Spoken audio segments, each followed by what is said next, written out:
L'eau, source de vie sur Terre, se transforme parfois en une arme redoutable contre l'homme. Arequipa, ville située au sud du Pérou, en est devenue le théâtre. Ici, la Quebrada Chuyo est l'une des 10 principales torrenteras qui traversent la ville d'Arequipa. Plus de 56 000 habitants y sont exposés et plus de 18 000 maisons sont construites sur ces berges. Le danger est critique, comme on a pu le voir il y a déjà 3 semaines durant la saison des pluies. Les murs de soutènement cèdent et les sols s'érodent. Alors face à cette menace géologique et climatique, quelles sont les solutions pour protéger la ville et ses habitants?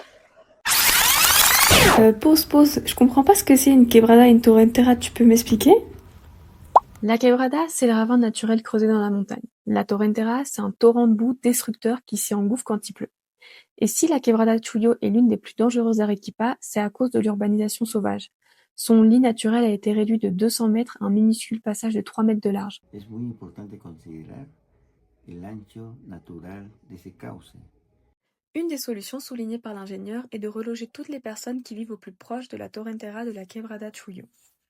Mais cela représente un défi social immense.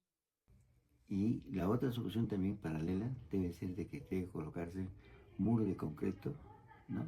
Armado, o en este caso también podría funcionar los diques cerrocados. En effet, les murs en béton non armés ont prouvé leur efficacité pour protéger les habitants de la torrentera Chuyo dans certaines zones. Dans les zones où il n'y a pas de mur en béton non armé, l'amas de boue, eau, déchets qui descend dans la torrentera détruit tout sur son passage. Nous nous trouvons actuellement à Caima, un des districts les plus affectés de la ville d'Arequipa par la torrentera et les fortes pluies. On peut voir actuellement les travailleurs qui sont en train de déblayer justement cette torrentera. Nous allons partir tout de suite à la rencontre de Valérie, une des habitantes les plus affectées de la zone. La torrentera est directement entrée chez Valérie, emportant quasiment tout sur son passage. Acá teníamos nuestra mesa con todo, se lo llevó la municipalidad, ahora ha venido a hacer como que limpieza hasta acá y también la municipalidad ha venido a sacar todo eso.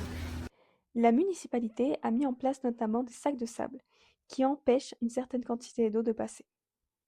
Si puedes ver, la municipalidad también ha venido a destapar los alcantarillas porque este barro es un barro duro y difícil de romper, ¿no?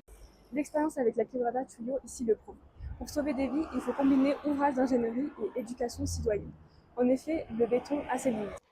Les murs en béton non armé sont très efficaces dans certaines zones. Cependant, il faudra reloger coûte que coûte certaines personnes qui habitent aux endroits les plus critiques du passage de la torrentera.